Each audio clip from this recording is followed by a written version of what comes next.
porque en relación a los efectos de la radiación inalámbrica, la ciencia es clara. La radiación inalámbrica puede provocar cánceres como tumores cerebrales, daños en el DNA. Está vinculada a la infertilidad, al autismo, el Alzheimer. Y todos estos son algunos de los efectos conocidos a día de hoy.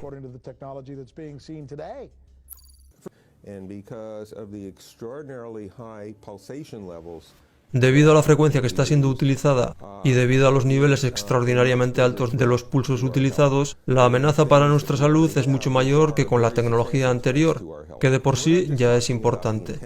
No estamos hablando de la intensidad, hablamos de la frecuencia y el nivel extremadamente alto de las pulsaciones.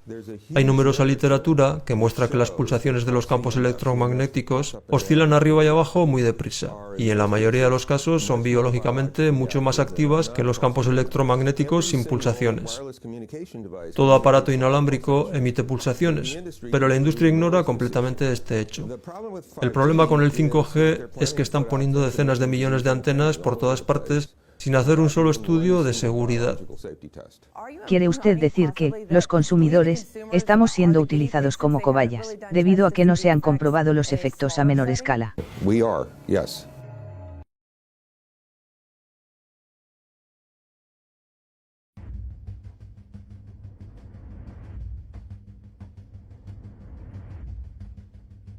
Un importante estudio del gobierno con cobayas encuentra un vínculo entre los móviles y el cáncer.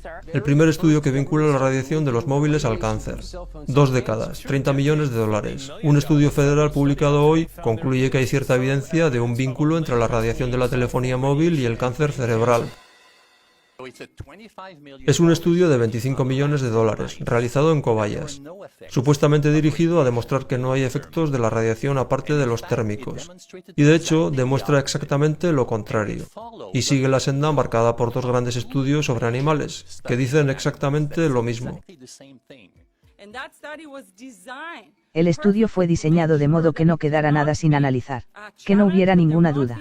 Por eso llevó 14 años. Esta es la manera en que impiden el debate sobre la salud. ¿Por qué lo impiden si no hay ningún problema para la salud?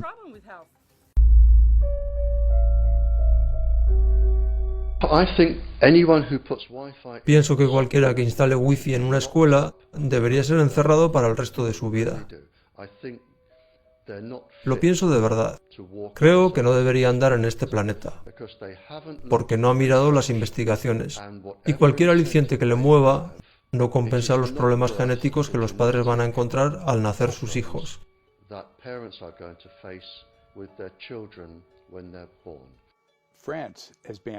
Francia ha prohibido el wifi en las guarderías y hace advertencias a las escuelas de primaria porque están observando que perjudica la capacidad de aprendizaje de los niños. Así que tienen que ponerse señales de advertencia en los lugares en los que hay transmisores wifi. Las 4 principales enfermedades que matan a los niños, a los adultos jóvenes en este momento, son tumores cerebrales, cánceres de tiroides, de recto y de testículos, los sitios donde ponen el móvil. Y un montón de niños están enfermos y han sido erróneamente diagnosticados y tratados, porque la industria inalámbrica ha invertido miles de millones de dólares los últimos años, para engañar a la gente y mantenerla desinformada. Estamos experimentando con los niños. Los estamos exponiendo a radiación de microondas durante 6 horas todos los días de colegio. No hay estudios sobre los efectos a largo plazo de esta radiación, ni sobre jóvenes ni sobre adultos.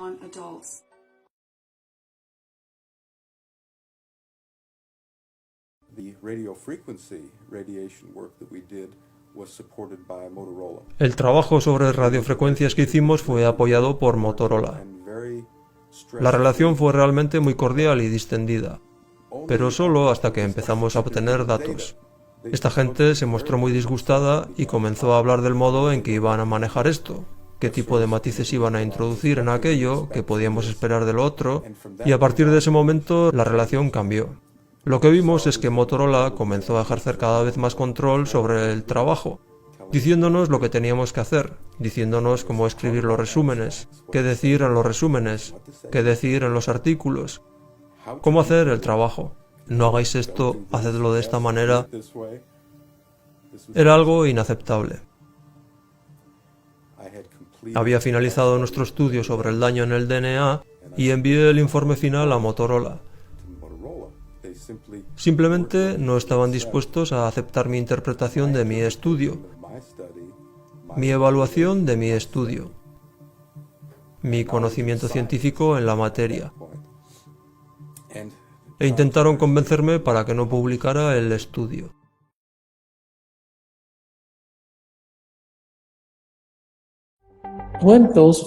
Cuando se hicieron estos estudios hace años, nadie sabía la importancia del microbioma, el papel del microbioma y del sistema inmunitario, y mucho menos el papel del microbioma en el interior de nuestro cerebro, es decir, los microbios que normalmente residen en nuestro cerebro, cuya influencia en el funcionamiento del cerebro es inmensa.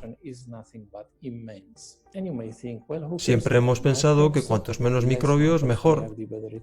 Ahora sabemos que esto de ninguna manera es el caso, porque los microbios son esenciales para el desarrollo y el funcionamiento de todos nuestros órganos y sistemas.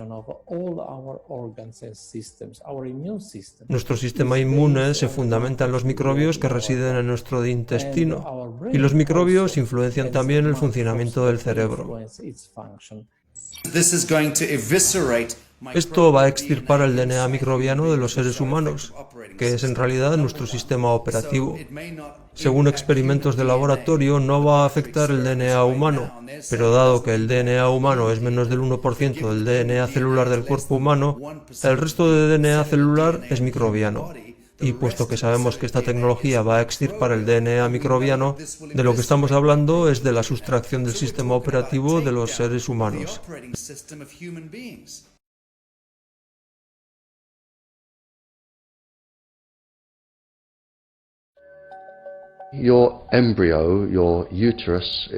El embrión, cuando el niño está desarrollándose los 100 primeros días, en ese periodo los óvulos no tienen esa protección, así que el riesgo de radiación al que son expuestos es el máximo.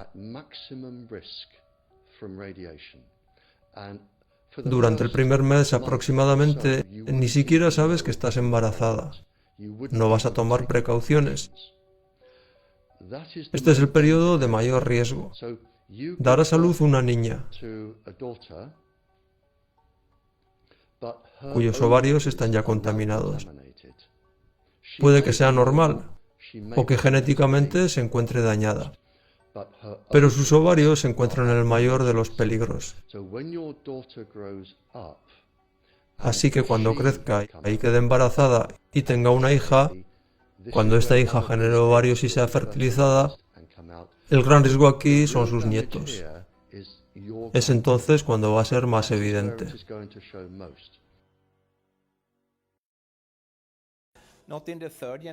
El riesgo de que las mujeres sean irreversiblemente estériles no se da en la tercera generación, sino en la quinta generación. Y esto va a ocurrir de aquí a 150 años. Y claro, entonces es demasiado tarde para decir que lo sientes, y es demasiado tarde para decir alto. Hay infinidad de estudios, miles de artículos publicados en la literatura científica, y ninguno de ellos ha entrado a formar parte de la documentación oficial de las autoridades. Así que pienso que ha llegado el momento de hacer una compilación de esa información, tal y como se hizo en el 2007 en forma del informe Bioiniciativa, del que formo parte, y en el que hemos reunido alrededor de 2.000 referencias científicas en algo más de 600 páginas, y en donde claramente decimos que, por ejemplo, una rata o un cobaya o una célula o una molécula no deberían ser expuestas a esto. Y al mismo tiempo tenemos este experimento a gran escala utilizando a nuestros hijos.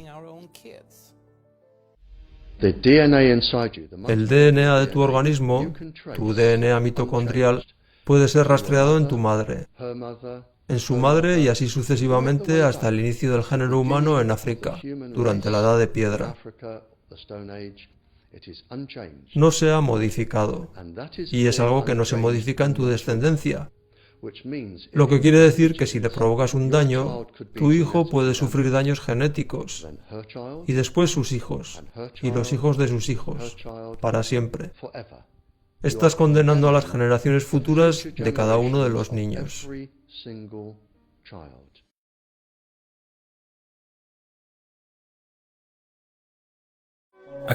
Un buen número de estudios muestra que los cerebros y los cuerpos en desarrollo de los niños se ven afectados en mucha mayor medida que los de los adultos, y hay claros signos de un vínculo entre el incremento de los campos electromagnéticos y el espectro de desórdenes asociados al autismo. Cogimos a 10 niños autistas e investigamos el lugar en el que sus madres dormían cuando estaban embarazadas y los comparamos con el lugar en el que dormían madres que habían dado a luz niños sanos. 10 madres de un grupo y 10 madres del otro. En el grupo de niños autistas encontramos que las mediciones de exposición a microondas eran elevadas en comparación con el grupo de niños normales. El feto se ve afectado. La exposición a los campos electromagnéticos generados por el ser humano se ha convertido en el principal factor que puede ser aislado en los casos de autismo, que puede predecir el autismo.